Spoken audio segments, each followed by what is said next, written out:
Africa, a land filled with contradictions, a continent blessed with rich history, wondrous beauty, and abundant wealth, but a continent equally plagued by government corruption, senseless disease, and violent and wasteful death. With about 1 billion people scattered across 53 countries and a host of disputed territories, the struggle for the U.S. to build partnership capacity throughout the complex region rests on the shoulders of the United States Africa Command, or Africom. Headquartered in Stuttgart, Germany, Africom is at the tip of the spear, tackling a host of complicated political, military, and social issues across the entire continent. Major General Richard Sherlock.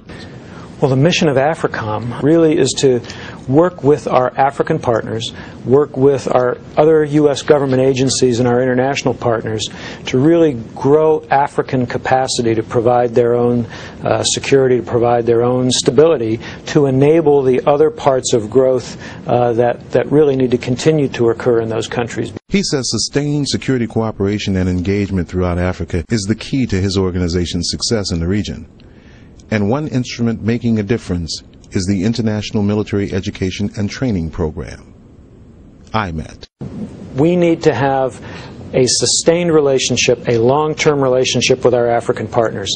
There are many programs and things that help us do that.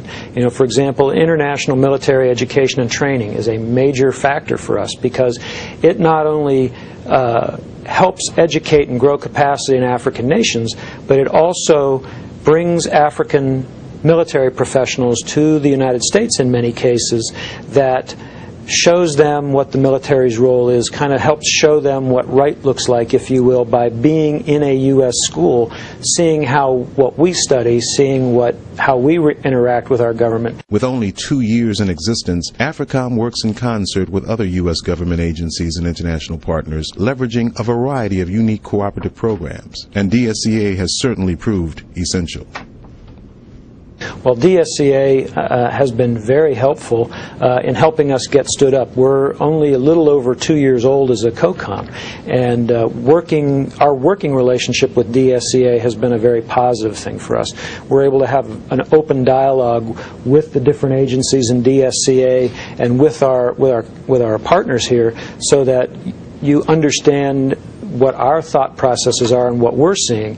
In many cases, DSCA enables us to see that through established offices of security cooperation and folks that are trained in security assistance on the continent that really are our eyes and ears. So DSCA has been a very key partner in enabling us to do the kinds of things that we do. Well, I think the promise of Africa Command is the fact that we are focused on Africa, and you don't have almost a light switch level of attention that gets paid to Africa when there were 3 combatant commands whose first priority was not Africa but elsewhere, whether it was Central Command, European Command, or Pacific Command.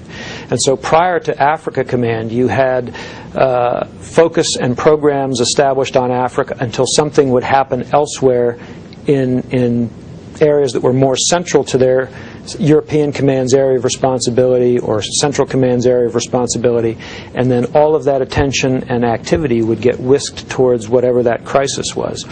Africa Command's focus is Africa, and so our sustained cooperation, our sustained security engagements, our long-term relationships will be, I believe, what's important in helping us address many of those issues, because the way we'll address that is by enabling our African partners to address that so that we don't have to be reactive. Many agree that the road towards success in Africa is both long and hard, but it is an arduous journey that can only be paved with time, patience, and an unprecedented level of commitment.